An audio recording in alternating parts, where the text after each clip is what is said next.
Assalamualaikum, halo sahabat pecinta budidaya ikan nila. Untuk video ini saya menjawab beberapa pertanyaan dari sahabat saya, kenapa memilih ikan nila. Sebelum saya terjun ke budidaya ikan nila, saya pernah mencoba beberapa ikan yang lainnya seperti ikan lele. Untuk pemasaran ikan lele di Serang ini sangat bagus. Kelemahannya, ikan lele diterima oleh tengkulak sangat murah, lebih kurang berkisar di harga 18.000. Sedangkan harga pakan sangat tinggi, apalagi yang proteinnya sampai 30% ke atas. Itu harganya di atas 300. Kalau harga 18.000 dengan protein dengan harga pakan di atas 300.000 per karung, rasanya kita akan rugi. Salah satunya kita harus bisa menyiasati atau mencari pakan-pakan yang lainnya yang bisa dijadikan pakan untuk ikan lele. Kelemahan ikan lele yang lainnya, kita harus bisa menjual dengan ukuran standar. Misalnya per kilonya 8 ekor, 9 ekor. Kalau ukuran ikan lele sudah besar, misalnya 5 ekor per kilo, ini sangat sulit untuk dijual. Salah satu cara, kita harus menjual ke kolam pemancingan. Itu pun kalau kolam pemancingannya stoknya masih kosong. Kalau kolam pemancingan stoknya masih penuh, kita tidak bisa menjual. Ini adalah kerugian terbesar kita dalam memelihara ikan lele. Yang kedua, ikan gurame. Untuk ikan gurame sendiri, kalau untuk pemasaran sangat bagus, harga jual sangat tinggi. Kekurangan dari ikan gurame adalah lambatnya pertumbuhan ikan ini. Kita pernah mencoba sebagai perbandingan antara gurame dan ikan nila. Ikan nila sudah 3 kali panen, ikan gurame belum panen. Kalau menurut saya, perbandingan antara ikan nila dengan ikan gurame dari sisi ekonomi, kita lebih memilih ikan nila.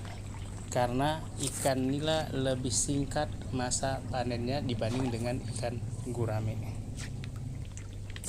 Yang ketiga adalah ikan braskap.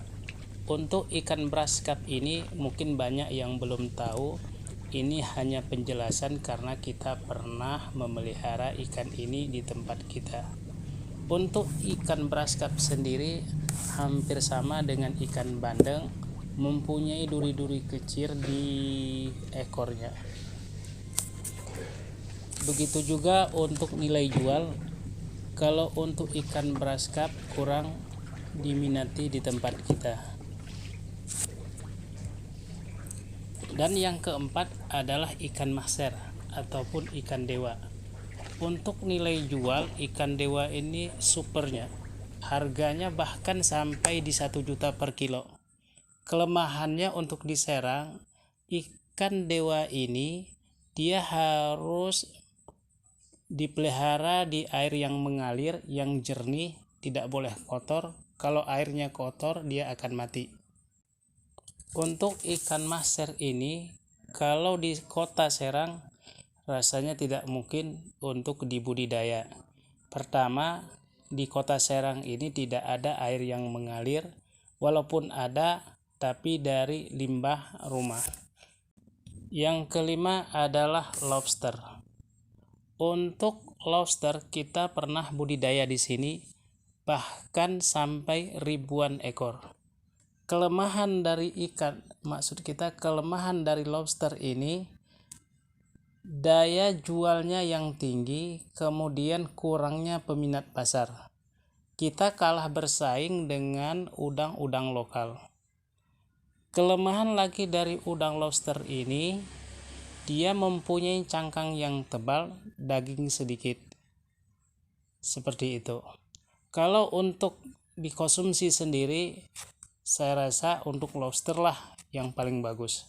Tapi kalau dijual, lobster kalah dengan yang lain-lainnya, apalagi dengan udang-udang lokal.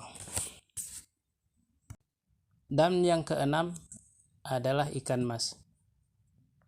Kalau ikan mas hampir sama seperti ikan lele, peminat sangat tinggi. Ikan mas harga jual juga sangat tinggi, sedikit berbeda dengan ikan lele. Kemudian kelemahan sedikit dari ikan mas, kita harus mengejar target isi 5 per kilo harus terjual. Kalau sampai 1 per kilo, ini juga sulit untuk dijual. Sama seperti ikan lele, sasarannya adalah pemancingan, itu pun kalau pemancingan stoknya lagi kosong. Dan yang ketujuh adalah ikan bawal, ikan patin.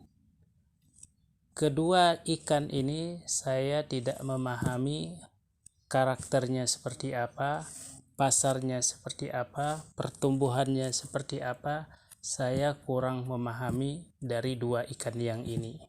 Berdasarkan pengalaman, berdasarkan pengetahuan yang ada pada saya ambil keputusan, yaitu saya memelihara ikan nila. Untuk ikan nila sendiri, permintaan pasar sangat tinggi, harga jual juga tinggi. Bahkan di tempat kita sudah bisa menjual dari ukuran 1 jari, 2 jari, 3 jari, nila konsumsi, nila untuk induk. Semua bisa dijual di tempat kita. Satu lagi kelebihan dari ikan nila, yaitu harga jual. Semakin besar ikan nila, harganya juga semakin mahal. Misalnya 8 ekor per kilo, harga jualnya berkisar di antara 25. 5 ekor per kilo, harga jualnya berkisar di antara 30-32. 2 ekor per kilo, harga jualnya 35 bahkan sampai 40. Kemudian kalau tembus 1 ekor per kilo, berkisar harganya 45 bahkan 50.000 per ekor. Inilah kelebihan ikan nila. Jadi tidak ada masanya ikan nila ukuran berapa yang harus dijual. Mudah-mudahan video ini bermanfaat.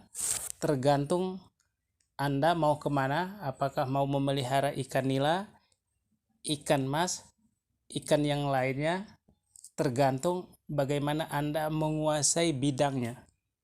Mudah-mudahan kita sukses semua. Amin. Assalamualaikum.